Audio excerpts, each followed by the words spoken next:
মানুষের মস্তিষ্কের সবচেয়ে রহস্যময় শক্তি কি আমরা কি কখনো ভেবে দেখেছি? আমাদের চিন্তাগুলো কি আমাদের জীবনকে তৈরি করে? যে মানুষটা আজ রাজা, সে কি একদিন নিজের চিন্তায় রাজত্ব করেনি? যে মানুষটা আজ দারিদ্র্যের গভীরে ডুবে আছে, সেও কি একদিন নিজের চিন্তায় নিজেকে সীমাবদ্ধ করে ফেলেনি? আজকের আলোচনার বিষয় mind power and the creative power of thoughts, অর্থাৎ মনের শক্তি এবং চিন্তার সৃজনশীল ক্ষমতা। মস্তিষ্ক মাত্র 1.4 কেজির একটা অঙ্গ, কিন্তু এর ভেতরে 86 বিলিয়ন নিউরন, আর প্রতিটি নিউরন কোটি কোটি সংযোগ তৈরি করতে সক্ষম। বিজ্ঞানীরা বলেন মানব মস্তিষ্ক হচ্ছে মহাবিশ্বের সবচেয়ে জটিল সিস্টেম। আমরা প্রায়শই শরীরের শক্তিকে গুরুত্ব দেই, কিন্তু মনের শক্তিকে অবহেলা করি। অথচ ইতিহাসে বড় বড় পরিবর্তন এসেছে শুধুমাত্র মানুষের চিন্তার শক্তি থেকে। উদাহরণস্বরূপ, রাইট ব্রাদার্স উড়োজাহাজ আবিষ্কারের আগে আকাশে উড়ার স্বপ্ন দেখতেন। আবার থমাস এডিসন হাজারবার ব্যর্থ হলেও আলো জ্বালানোর কল্পনাকে কখনোই ত্যাগ করেননি। এজন্য আইনস্টাইন বলেছিলেন, imagination is more important than knowledge, অর্থাৎ কল্পনা বা চিন্তাই একদিন বাস্তবে রূপ নেয়। আমাদের প্রতিটি চিন্তা এক একটা বীজ, আর এই বীজই সময়ের সঙ্গে সঙ্গে বাস্তবে পরিণত হয়। ধরা যাক, একজন ছাত্র প্রতিনিয়ত মনে মনে ভাবে, আমি পারবো না, আমি ফেল করব। ধীরে ধীরে তার মস্তিষ্ক সেই চিন্তাকে সত্যি করে তুলবে।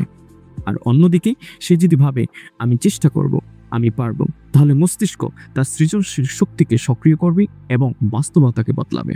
এখানেই মনোবিজ্ঞানের সেই বিখ্যাত কথা, you become what you think about. ইসলামে মনের শক্তি ও চিন্তার গুরুত্ব বারবার উল্লেখ করা হয়েছে। আল্লাহ তাআলা বলেন, আমি আমার বান্দার ধারণার উপরেই আছি। অর্থাৎ মানুষ আল্লাহ সম্পর্কে যেমন ধারণা করে তেমনি ফলাফল পায়। যেমন হযরত সুলাইমান আলাইহিস সালাম কল্পনা করেছিলেন যে, হে আল্লাহ, আপনি আমাকে এমন রাজত্ব দান করুন যা আর কাউকে দেওয়া হবে না। আল্লাহ তার সেই কল্পনাকে বাস্তবে রূপ দেন। এখানে স্পষ্ট বোঝা যায়, চিন্তা ও ইচ্ছা শুধু মানসিক খেলা নয়, বরং সৃষ্টির পথে প্রথম ধাপ।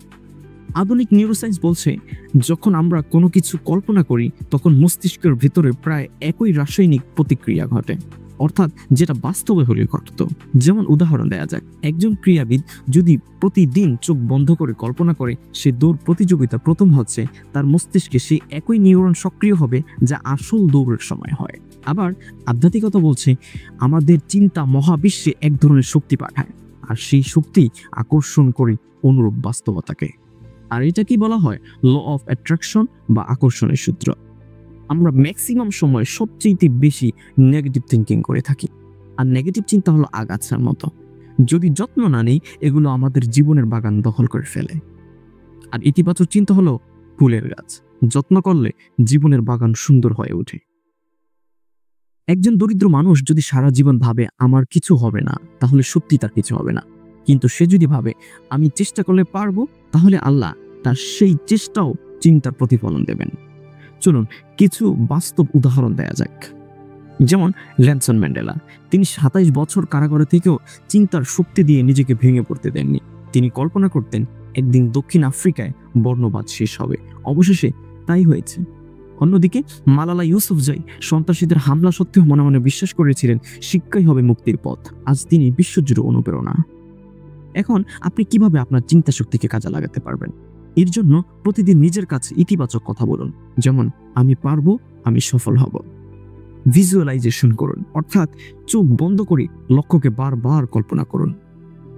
প্রতিদিন কৃতজ্ঞতা প্রকাশ করুন, কৃতজ্ঞতা নতুন আশীর্বাদকে ডেকে আনে। নেতিবাচক চিন্তা এলেই তা চিহ্নিত করা এবং দূর করার উপায় খুঁজে বের করুন। আপনি যদি মুসলিম হয়ে থাকেন, নিজের পরিকল্পনা করার পর আল্লাহর উপর ভরসা করুন।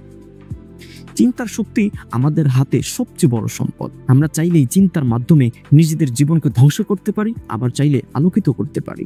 এখন একটাই প্রশ্ন, আপনি আপনার চিন্তার মাধ্যমে কেমন জীবন তৈরি করবেন? আপনি কি আপনার চিন্তাকে নেতিবাচক কারাগারে আটকে রাখবেন, নাকি মুক্তির দরজা খুলবেন? এখন সিদ্ধান্ত আপনার। আপনি কি আপনার চিন্তার শক্তিকে ব্যবহার করবেন, নাকি অবহেলা করবেন? মনের শক্তি অদৃশ্য কিন্তু বাস্তব। চিন্তার শক্তি ক্ষুদ্র কিন্তু মহাবিশ্বকে বদলে দিতে সক্ষম। হয়তো আজ আপনার জীবনে অন্ধকার, কিন্তু মনে রাখবেন অন্ধকারের ভিতরেই সূর্যোদয়ের অপেক্ষা লুকিয়ে থাকে। প্রিয় দর্শক, আজকের ভিডিওটি কেমন লেগেছে কমেন্ট বক্সে মতামত জানাতে ভুলবেন না এবং সাবস্ক্রাইব করে দেখতে থাকুন দ্য রাইহানস।